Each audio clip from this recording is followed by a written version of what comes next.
নমস্কার দর্শক বন্ধুরা, এই মুহূর্তের কয়েকটি ধামাকাদার খবর আপনাদের সামনে তুলে ধরতে চলেছি। তাই আপনাদেরকে অনুরোধ, পুরো ভিডিওটি মন দিয়ে দেখুন। ভালো লাগলে লাইক, কমেন্ট, শেয়ার এবং চ্যানেলটিকে সাবস্ক্রাইব করতে একদম ভুলবেন না। তাহলে চলুন চলে আসা যাক মূল ভিডিওতে। 1 নম্বর, আপনারা জানলে একটা জিনিস খুশি হবেন যে কলকাতা টিভি বন্ধ হয়ে গেল। অনির্দিষ্টকালের জন্য বন্ধ হয়ে গেল কলকাতা টিভি। বলতে গেলে সবার কাছে এই চ্যানেলটি পরিচিত ছিল চটি চাটা চ্যানেল বলে। তৃণমূলের ফান্ডে এই চ্যানেলটি বহুদিন ধরে চলেছে। বারংবার তৃণমূল সরকারের প্রশংসা করে গিয়েছে তৃণমূল যখন ক্ষমতায় ছিল, আর বিরোধীদের বারংবার হেনস্থা করেছে। এছাড়াও কয়েক বছর আগেই এই সংস্থার যিনি পরিচালনার দায়িত্বে ছিলেন কৌস্তব রায়, তাকে বারংবার জিজ্ঞাসাবাদ করেছিল ইডি। এমনকি কলকাতা টিভির অফিসেও হানা দিয়েছিল এনফোর্সমেন্ট ডিরেক্টরেট।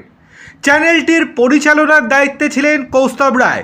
বিষয়টি নিয়ে বিধানসভায় গভীর উদ্বেগ প্রকাশ করেছেন এলওপি ঋতব্রত বন্দ্যোপাধ্যায়। বলেন, কলকাতা টিভি বন্ধ হয়ে গিয়েছে। বহু নিরপরাধ সংবাদ মাধ্যম কর্মী কাজ হারিয়েছেন। তাদের ভবিষ্যৎ ও কর্মসংস্থানের নিরাপত্তার বিষয়টি গুরুত্ব সহকারে দেখা প্রয়োজন। ঋজু দত্ত সোশ্যাল মিডিয়ায় চাকরি হারানো নিয়ে দুঃখ প্রকাশ করেছেন। হ্যাঁ, এটা তো ঠিক, যে সমস্ত সংবাদকর্মী রয়েছেন তারা তো আর কোনো দোষ করেননি। তারা চ্যানেলের জন্য কাজ করেছেন, তারা নিজের উপার্জনের জন্য কাজ করেছেন। সুতরাং আজকে তারা যখন চাকরি হারালেন, তাদের ভবিষ্যতে কি হবে সেটা দেখার প্রয়োজন অবশ্যই আছে। দেখার বিষয় যে তারা অন্য কোনো চ্যানেলে চাকরি পেয়ে যায় কিনা খুব শীঘ্রই।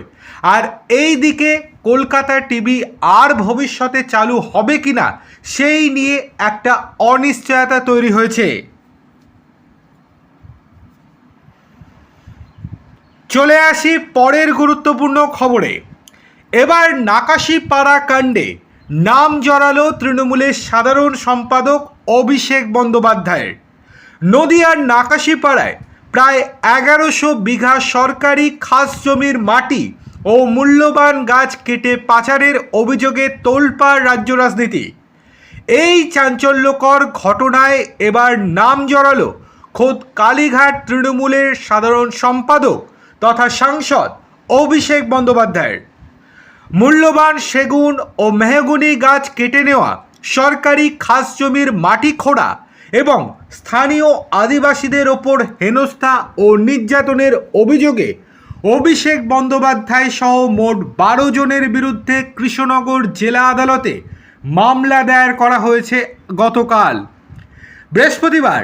কৃষ্ণনগরের চিফ জুডিশিয়াল ম্যাজিস্ট্রেট তরুণ কুমার মণ্ডল এই মামলাটি গ্রহণ করেছেন। একই সঙ্গে আদালত নাকাশিপাড়া থানার পুলিশকে আগামী 27শে জুনের মধ্যে ঘটনার পূর্ণাঙ্গ তদন্ত রিপোর্ট জমা দেওয়ার নির্দেশ দিয়েছে। সুতরাং আরও অস্বস্তি যে বাড়ল অভিষেক বন্দ্যোপাধ্যায়, সেটা কিন্তু বলার অপেক্ষা রাখে না। মামলাকারীদের আইনজীবী শীর্ষেন্দু দাস বলেছেন, নাকাশিপাড়া 24 নম্বর মৌজার অন্তর্গত 12 নম্বর জাতীয় সড়কের পাশে এই বিশাল জমিটি অবস্থিত। জানা গিয়েছে খৈতান কোম্পানির নামে এই 1100 বিঘা জমিটি লিজে ছিল, যার লিজের মেয়াদ 2020 সালেই শেষ হয়ে যায়। নিয়ম অনুযায়ী এরপর জমিটি সরকারি খাস জমি হিসেবে গণ্য হওয়ার কথা, কিন্তু অভিযোগ লিজের মেয়াদ ফুরোতে শুরু হয় বেআইনি কারবার।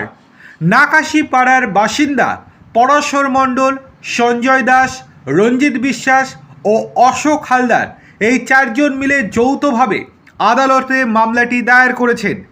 তাদের অভিযোগ, লিজ শেষ হয়ে যাওয়ার পর থেকে প্রায় 450 বিঘা জমির মাটি সম্পূর্ণ বেআইনিভাবে খনন করে অন্যত্র বিক্রি করে দেওয়া হয়েছে।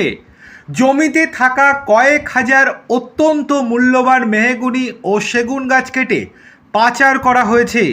স্থানীয় আদিবাসী পরিবারগুলিকে উচ্ছেদ করতে এবং মুখ বন্ধ রাখতে তাদের ওপর ক্রমাগত নির্যাতন চালানো হয়েছে।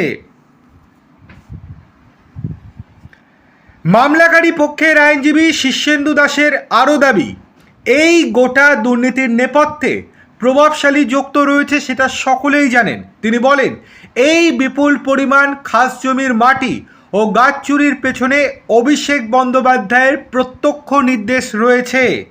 এর আগে প্রশাসনের বিভিন্ন স্তরে অভিযোগ জানানো হলেও কোনো কাজের কাজ হয়নি। উল্টে অভিযুক্তরা বুক ফুলিয়ে ঘুরত এবং বলতো তাদের মাথায় অভিষেক বন্দ্যোপাধ্যায়ের হাত রয়েছে। সেই কারণেই তারা ক্রমাগত হুমকি দিয়ে যাচ্ছিল। এই মামলায় যে 12 জনের বিরুদ্ধে অভিযোগ আনা হয়েছে তার মধ্যে মূল অভিযুক্ত হিসেবে নাম রয়েছে শাহজাহান শেখ, চাদু শেখ, হাফিজুল শেখ, হেসমত শেখ, সাইদুল শেখ, গাজল শেখ, কিয়ামত শেখ, আরমান শেখ, বিদ্যুৎ সরকার এবং সমীর প্রামাণিকের। এছাড়াও অভিষেক বন্দ্যোপাধ্যায়কে মূল অভিযুক্ত করা হয়েছে। কৃষ্ণনগর সিজিএম আদালত আগামী 27 তারিখের মধ্যে পুলিশের কাছে প্রাথমিক তদন্তের রিপোর্ট তলব করেছে। তবে এই মামলার পরবর্তী মূল শুনানির দিন ধার্য করা হয়েছে আগামী 27শে জুলাই। লোকসভা ভোটের পর নদিয়ার বুকেই খোদ শাসক দলের শীর্ষ নেতৃত্বের বিরুদ্ধে এমন জমি কেলেঙ্কারির মামলা দায়ের হয় স্বাভাবিকভাবে চরম অস্বস্তিতে ঘাসফুল শিবির।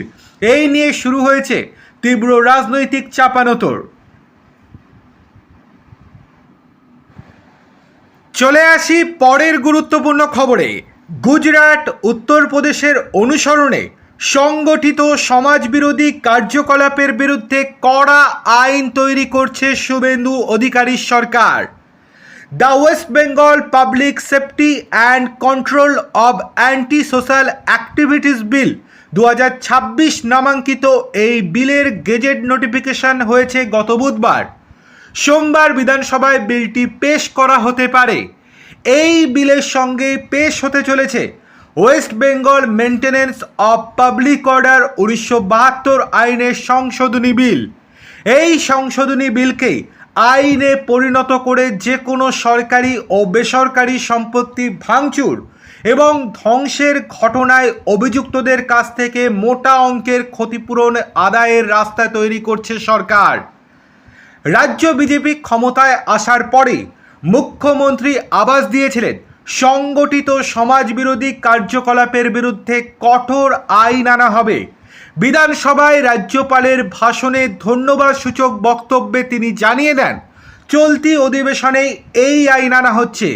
কলকাতা গেজেটের বিশেষ সংখ্যায় প্রকাশিত বিলটিতে বলা হয়েছে, জননিরাপত্তা নিশ্চিত করা, আইন শৃঙ্খলা বজায় রাখা এবং সংগঠিত সমাজবিরোধী কার্যকলাপের ওপর কঠোর নিয়ন্ত্রণ প্রতিষ্ঠা করায় এই আইনের মূল লক্ষ্য। ভারতীয় ন্যায় সংহিতার সমাজবিরোধী কার্যকলাপ বিরোধী বিভিন্ন ধারার থেকে এই আইনকে আলাদা করেছে মূলত দুটি অংশ। 1 নম্বর, কোনো ব্যক্তি জনসাধারণের নিরাপত্তার ক্ষেত্রে বিপজ্জনক বলে চিহ্নিত হলে এই আইন বলে তাকে 1 বছর পর্যন্ত প্রতিরোধমূলক আইন বা প্রিভেন্টিভ অ্যারেস্ট করে রাখা যাবে। এবং 2 নম্বর হচ্ছে, এই আইনের সঙ্গে ভারতীয় ন্যায় সংহিতার উপযুক্ত ধারা প্রয়োগ করে এই ধরনের অপরাধের সঙ্গে যুক্ত ব্যক্তির সম্পত্তি বাজেয়াপ্ত করার সংস্থান থাকবে সরকারের হাতে। সুতরাং এটা যে খুব গুরুত্বপূর্ণ একটা বিষয় হতে চলেছে সেটা আর বলার অপেক্ষা রাখে না।